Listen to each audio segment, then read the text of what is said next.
Doctor Bhimrao Ambedkar जन्म से हिंदू थे, पर मरना हिंदू के रूप में नहीं चाहते थे। उन्होंने धर्म परिवर्तन का फैसला किया। इसके लिए उन्होंने कई धर्मों को अपनाने पर विचार किया। इस्लाम भी उनमें से एक था। धर्म परिवर्तन से पहले उन्होंने इस्लाम के बारे में गहन अध्ययन किया। वो जातिवाद और दलितों की स्थिति के मामले में इस्लाम को हिंदू धर्म से बहुत अलग नहीं मानते थे। अंबेडकर इस्लाम धर्म की कई कुरीतियों के खिलाफ थे। वो मानते थे कि इस्लाम में भी हिंदू धर्म की तरह ऊंची जातियों का बोलबाला है और यहाँ भी दलित हाशिए पर हैं। अंबेडकर मानते थे कि दलितों की जो दशा है उसके लिए दास प्रथा काफी हद तक जिम्मेदार है और इस्लाम में दास प्रथा को खत्म करने के लिए कोई खास प्रतिबद्धता नहीं दिखती थी। अंबेडकर मानते थे कि इस्लाम में भी उतना ही जातिवाद है जितना हिंदू धर्म में है। मुसलमानों में भी जो हैसियत वाला वर्ग है वो हिंदू धर्म की ऊंची जातियों की तरह ही सोचता है।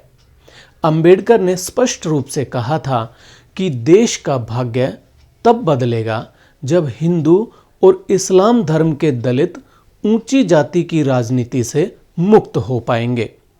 अंबेडकर का कहना था कि इस्लाम धर्म के नाम पर जो राजनीति हो रही थी वो हिंदू धर्म के उच्च वर्गों की तरह की ही थी। अंबेडकर इस्लाम में महिलाओं की स्थिति को लेकर भी बहुत चिंतित थे। वो एक से अधिक विवाह प्रथा के खिलाफ थे। अंबेडकर इस बहु विवाह प्रथा को महिला मुद्दों के साथ जोड़कर देखते थे।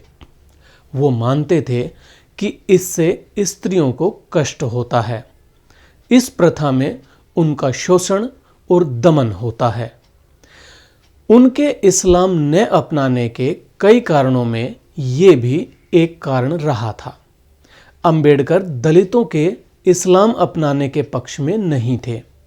आज़ादी के बाद पाकिस्तान में बड़े पैमाने पर दलितों का धर्म परिवर्तन हो रहा था। अंबेडकर उन्हें इस्लाम धर्म न अपनाने की सलाह दे रहे थे।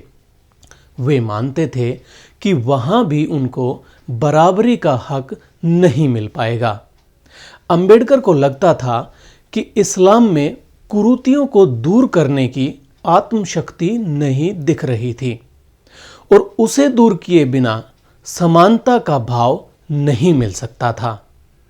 अंबेडकर दलितों को समाज में समानता का अधिकार दिलाना चाहते थे, जो किसी भी तरह से इस्लाम में संभव नहीं था। यही कारण है कि उन्होंने कई धर्मों के अध्ययन के बाद बौद्ध धर्म को अपनाया था।